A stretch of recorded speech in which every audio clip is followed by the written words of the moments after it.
This is Ag Matters PM from the Iowa Agribusiness Radio Network, brought to you by the Iowa Soybean Association, your daily recap of the information that affects Iowa's farmers, producers, and consumers, right here in the heart of the heartland. With reports from our award-winning broadcast team of Dustin Hoffman, Riley Smith, and Mark Magnuson. Now, from the IARN studios in Des Moines, here's Riley Smith. Good day and welcome to Ag Matters PM from the Iowa Agribusiness Radio Network. I'm Riley Smith. Today is Friday, February 23rd of 2024, so glad you could join us for today's show.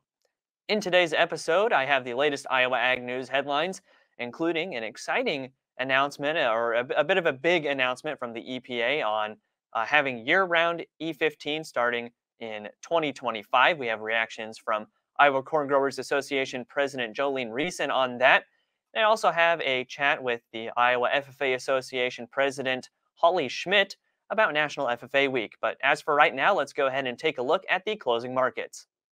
It's time now for the Ag Matters PM Closing Market Summary, your source for market analysis and settlement prices from the day's trade in Chicago, courtesy of the folks at agmarket.net. At the end of another trading day in the ag marketplace, we're here with Curt Kimmel of agmarket.net. First off, Curt, how did we end off this week in the grain markets? Boy, we finished on a negative note. We've got the market just kind of wallowing in through here. We came in and basically saw a downdraft. Monday was kind of positive to start out with, and all of a sudden, kaboosh. Basis contracts coming due. A lot of commercial guys were liquidating those basis contracts and seeing a kind of a rollover type of effect here, and just kind of water lower throughout the week. The only positive thing on the export news, saw 126,000 ton sorghum sale to China. They seem to like to be shopping around here and trying to find some type of bargain, and they found some bargains there. Weekly export sales report this morning, man, sold 8 million bushels of wheat down to the lower end. Corn sold 32 million bushels of corn. That was okay, but down at the lower end. But the thorn in the side was beans. Only sold 2 million bushels of beans as of last Thursday. So that kind of added a little bit of fuel to the fire as we kind of see the market kind of seek out, drift lower, liquidate. Main thing here on Friday's trade, March options expire. So we'll see a drop in the March open interest on the futures and options kind of match up there. So we'll get those options out of the way. The thing is to look forward next week is the March futures deliveries, and those will start there next week. And so we'll hopefully pretty well clean out a lot of this book work that needs to take place here in the next few trading days. Weather-wise, we got some pretty good weather across the Midwest here for the next few days, warmer weathers. If this keeps up, we're going to see more aggressive planting progress start to take place already in the South. Texas is going. There's spots in Southern Illinois starting to stir around, so we'll start to hear some news on that here next week. Export-wise, more talk of 3 to 4 cargoes of soybeans coming in that southeast. That's probably not going to go away. South America is still quite a bit of discount to our market price-wise. Their harvest activity starting to pick up. Mato Grosso area expect to be over 70% done, so they've been right after it here over the last few weeks, seeing that continue to wrap up. Argentina, where the beans are still growing in some of those regions, they've got much more of a favorable forecast to take place. One thing we did kind of dodge in through here, the Biden administration announced 500 new sanction measures against Russia. None of those really affected some of the banks that come in and provide aid or finance agriculture exports and so forth. And so we'll see what happens there. On the week, March corn closed down 16 3/4 cents a bushel. Soybeans down 39 cents and a quarter per bushel. But the wheat market was able to hold in there and close 13 cents higher. Hopefully the same wheat will lead what takes place, because basically We had a key price reversal to the upside on wheat futures here earlier this week in Chicago, and we saw some follow through, but also too, we're able to hold there on the weekly scale. So we'll welcome this wheat market to sort of giddy up and go in through here. But other than that, kind of a throw in the towel week. Just everyone you visit with just surprised how much lower this market has gone. On the long-term price chart, this $4, $3.90 area, basis of lead contract, is kind of area where we need to kind of dig in and hold. And on the soybean, the lead chart, the March beans finished around this 1135 area, get down this 11 area, needs to try to catch here. And then, Curt, on the other side of the ag marketplace with the livestock markets, how did they fare at the end of this week? Hey, we got some positive news there. They continue to hold in there. A lot of the livestock, if you look at our price chart, we're up in that gap, some gap areas we left, but we're much higher than we were, a month ago. The cattle, April cattle finished up 35 cents on the week. See if we can't get up into that 190 area. Hogs up $1.97 on the week, so they hung in there. Basically, some of the advisory services are promoting the idea, maybe take a look at locking in some feed needs here at these lower levels with the grain down. But as long as grain stays soft, look for the feeders to hang in there. Export wise, the beef, we did about 12, and on the pork side about 28. And I never did see confirmation of from last week there on whether that pork sale was really a true sale or not. This afternoon here at 2 o'clock, we'll have the cattle and feed report. Ideas on feed anywhere from 99 to 101. Average guess is 100. The placements anywhere from 81.6 to 94. Average guess is 88.4. Marketing's 98.6 to 100.3, about 99.8 on that. The big thing is the cold weather there in January. Really, this past winter, it's in fact has really slowed placements, and that could slow down things. Past history, anytime we had a weather event like that, the market is giddy up and didn't look back. But it's taken its time, and we'll see some news of that float into the marketplace as we move forward. All right, Curt, lots of great information today. For those of our listeners who'd like to get in touch and learn more from the folks at agmarket.net, how can they do that? You can give us a call here at 1-800-779-1515, or else you can go to agmarket.net. Great talk with you as always, Curt, and we look forward to getting more great market analysis from you again soon. Very good. Have a good weekend. That again was Curt Kimmel of agmarket.net. We'll take a look at how those numbers close through the market window at iowaagnet.com. March corn down 6 1/4 at $3.99 3/4. March soybeans down 14 3/4 at $11.33 even. March soybean meal down 3.40 at $3.31.50. Soybean oil down 19 cents at 44.02. Chicago wheat down 9 3/4 at 5.73 1/2. Kansas City hard red wheat down 5 1/4 at 5.68 3/4. Minneapolis spring wheat down 9 3/4 at 6.41 1/2. March oats up 1 1/2 at 3.64 1/2. On the Merc, April live cattle up 135 at 187.90. March feeders up 252 at 254.57. April lean hogs went unchanged at 87.20.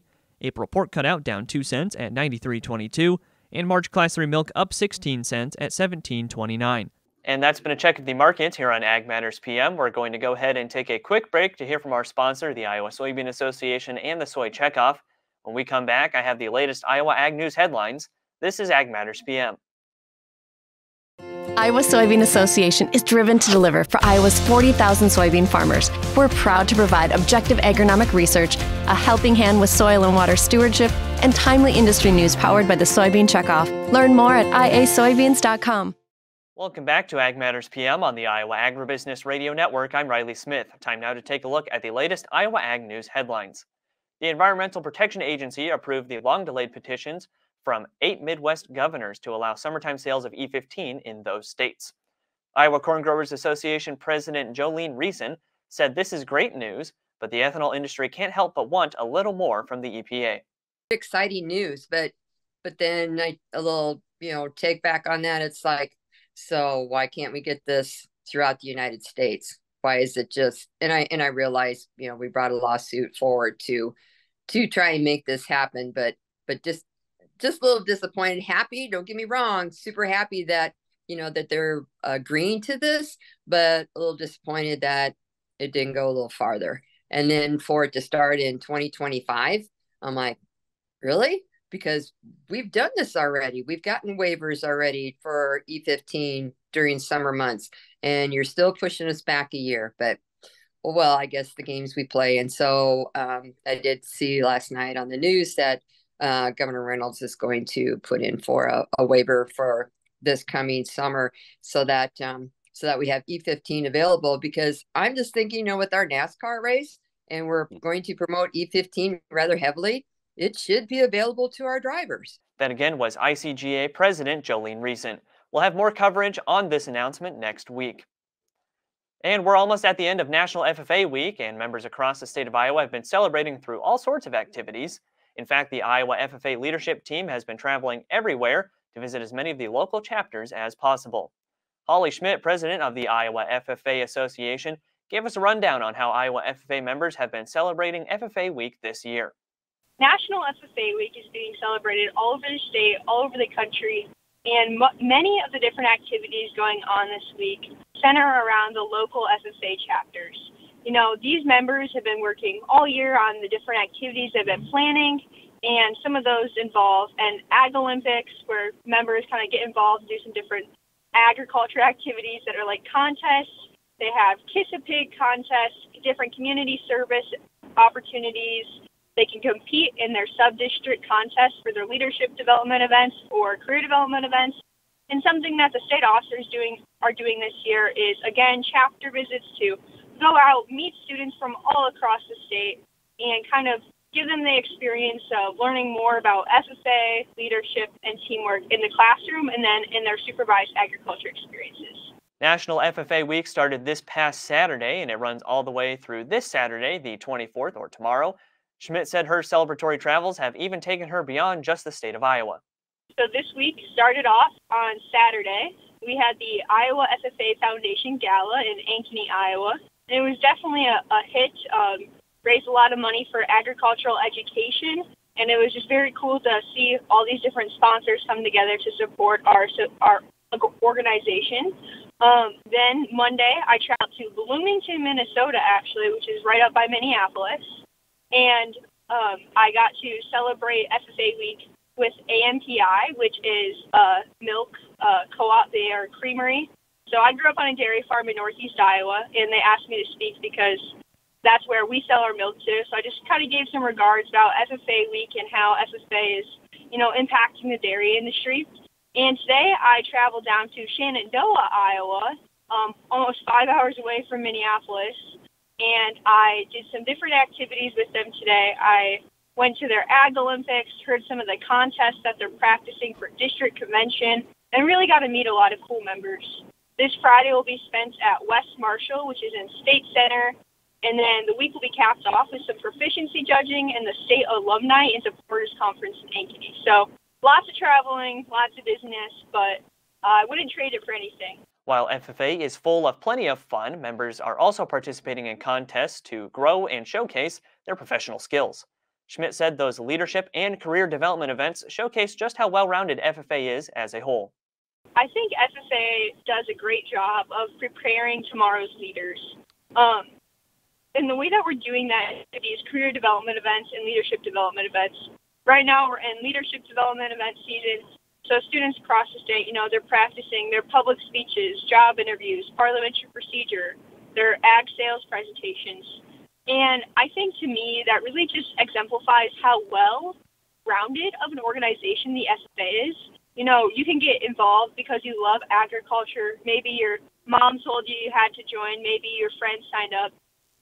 And I think it really shows how well you can prepare students to be the leaders in agriculture and policy and industry, whatever they're passionate about.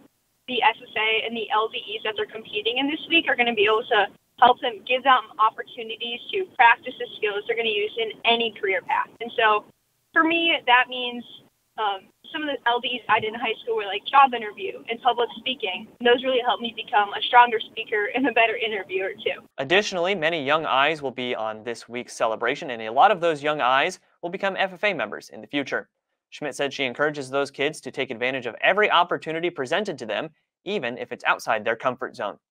Yeah, I actually got to interact with a lot of middle schoolers today at Shenandoah, and they kept asking, like, how do I get involved? How do I get one of those blue corduroy jackets? And if I were to go back and talk to myself from, 5th or 6th grade, I would give myself this piece of advice. I would say, you know what, just try every opportunity you have, because you may think you know what you like now, but it's going to change. And the people you surround yourself is going to change, and that's a good thing, Through FFA, I found a lot of my best friends, people who I talk to every single day who are so supportive, some of my best mentors. And I don't think 5th grade me would ever comprehend having such a network because of joining one organization.